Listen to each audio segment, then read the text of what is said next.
अब एक तरफ तो कांवड़ यात्रा को लेकर जोरों शोरों से तैयारियां की जा रही हैं, वहीं दूसरी ओर श्रावण महीने को लेकर के संत समाज ने एक बड़ी मांग कर डाली है। संत चाहते हैं कि कांवड़ रूट पर पूरे सावन मांस मदिरा की बिक्री प्रतिबंधित हो, जिसे लेकर उत्तर प्रदेश के मुख्यमंत्री सीएम योगी से संतों ने विशेष आग्रह किया है। यूपी समेत देश के कई राज्यों में कांवड़ यात्राएं निकलती हैं, लेकिन सीएम योगी से संत समाज को कुछ ज्यादा ही उम्मीदें हैं। एक तो वो खुद भी इसी समाज का हिस्सा है, साथ ही महाकुंभ के दौरान वो ये नियम लागू करवा चुके हैं। कुछ संतों ने दुकानों पर दुकानदारों के नाम लिखने की भी मांग की, तो कुछ ने दूसरे धर्म के लोगों से सावन महीने की पवित्रता बनाए रखने की अपील की। अब देखते हैं संत समाज की इस अपील पर सरकार कोई एक्शन लेती है या फिर इस पर सिर्फ सियासत होती है।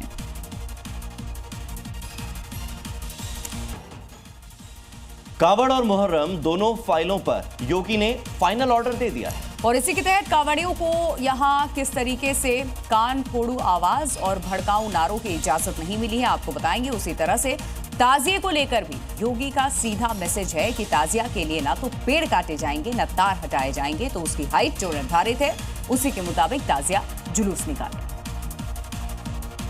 योगी ने अधिकारियों को कायदे से समझाया कि मुहर्रम पर ताजिया जुलूस के दौरान क्या करना है, क्या नहीं करना है। योगी ने प्रशासन को पूरी छूट दी है कि अगर कोई भी ताजिया जुलूस के दौरान अराजकता फैलाने की कोशिश करे तो इसे बर्दाश्त नहीं किया जाएगा और जो भी अराजक तत्व होंगे उन पर सख्त एक्शन होगा।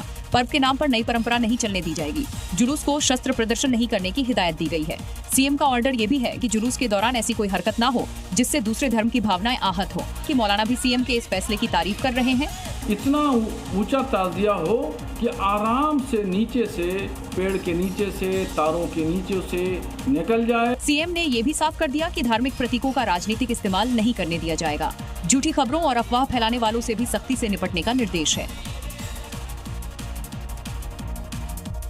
नोएडा से बड़ी खबर, नोएडा के ओल्ड एज होम पर रेड पड़ी है और 39 बुजुर्गों का रेस्क्यू किया गया ओल्ड एज होम से। बताया जा रहा है कि इस ओल्ड एज होम में कपड़ों से इन बुजुर्गों को बांध कर रखा जाता था। बुजुर्गों को कमरों में बंद करके रखा जाता था और देखभाल के लिए वहां पर कोई स्टाफ तक मौजूद नहीं था। 2.5 लाख का डोनेशन लिया करते थे, लेकिन बदले में उन बुजुर्गों की हालत इतनी ज्यादा दयनीय कि तस्वीरें देखकर किसी का भी दिल पसीज जाए। ताला लगाया हुआ है, आपने बताया था। बेडशीट नहीं है बेड पे। जब लॉ एंड ऑर्डर की बात आती है तो योगी सरकार के मॉडल की मांग हर जगह उठती है, फिर चाहे वो अपराधियों की संपत्ति पर बुलडोजर कार्रवाई हो या फिर योगी फोर्स का ऑपरेशन लंगड़ा या फिर ऑपरेशन मजनू। एक रिपोर्ट आपको दिखाते हैं।